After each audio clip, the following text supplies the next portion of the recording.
ಒಳ್ಳೆಯ ಬೆಲೆಗೆ ಲಭ್ಯವಿರುವ ಸ್ಟಾಕ್ಗಳು: ಐನಾಕ್ಸ್ ವಿಂಡ್ ಲಿಮಿಟೆಡ್ 191.04 ರೂಪಾಯಿಗೆ ಲಭ್ಯವಿದೆ. HFCL ಲಿಮಿಟೆಡ್ 129.09 ರೂಪಾಯಿಗೆ ಲಭ್ಯವಿದೆ.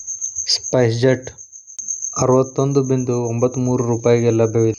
ಬ್ರೇನ್ಬೀಜ್ ಸೊಲ್ಯೂಷನ್ಸ್ ಲಿಮಿಟೆಡ್ ಅಂದರೆ ಫಸ್ಟ್ ಕ್ರೈ 604.35 ರೂಪಾಯಿಗೆ ಲಭ್ಯವಿದೆ. ಟಾಟಾ ಕೆಮಿಕಲ್ ಲಿಮಿಟೆಡ್ 1,111 ರೂಪಾಯಿಗೆ ಲಭ್ಯವಿದೆ. ಕಂಟೇನರ್ ಕಾರ್ಪೊರೇಷನ್ 828.35 ರೂಪಾಯಿಗೆ ಲಭ್ಯವಿದೆ. SBI ಕಾರ್ಡ್ 700 ರೂಪಾಯಿಗೆ ಲಭ್ಯವಿದೆ.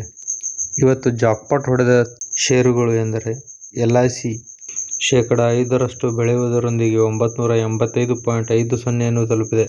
ರಿಷಬ್ ಇನ್ವೆಸ್ಟ್ಮೆಂಟ್ಸ್ 10% ಬೆಳೆಯುವುದರೊಂದಿಗೆ 370.30 ತಲುಪಿದೆ. ಇವತ್ತು FINವರು ಎಂದರೆ ಫೈನಾನ್ಷಿಯಲ್ ಇನ್ಸ್ಟಿಟ್ಯೂಷನಲ್ ಇನ್ವೆಸ್ಟರ್ಸ್ 4,383.55 ಕೋಟಿ ರೂಪಾಯಿಗಳಷ್ಟು ಷೇರುಗಳನ್ನು ಮಾರಿದ್ದಾರೆ. ಇವತ್ತಿನ ಅಡಗಿಕೊಂಡಿರುವ ರತ್ನ ಡೆಲಿವರಿ ಲಿಮಿಟೆಡ್. ಮುಂದಿನ ಫ್ಯೂಚರ್ ಓರಿಯೆಂಟೆಡ್ ಕಂಪನಿಯಾದ ಡೆಲಿವರಿಯು ಅದರ ಆಲ್ ಟೈಮ್ ಹೈ 600 ರೂಪಾಯಿಯಿಂದ 50% ಕರೆಕ್ಷನ್ ಅನ್ನು ಹೊಂದಿ 335.95 ರೂಪಾಯಿಗೆ ಲಭ್ಯವಿದೆ.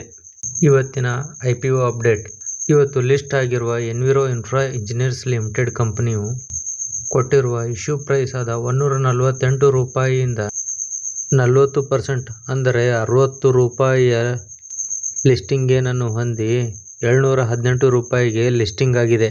ಹಾಗೂ ನಿನ್ನೆ ಲಿಸ್ಟ್ ಆಗಿರುವ NTPC ಗ್ರೀನ್ ಎನರ್ಜಿ ಕೂಡ ಇವತ್ತು 129 ರೂಪಾಯಿಯಿಂದ 124 ರೂಪಾಯಿಗೆ ಇಳಿದಿದೆ. ಇದು ಒಂದು ಕೂಡ ಒಳ್ಳೆಯ ಅಪಾರ್ಚುನಿಟಿ.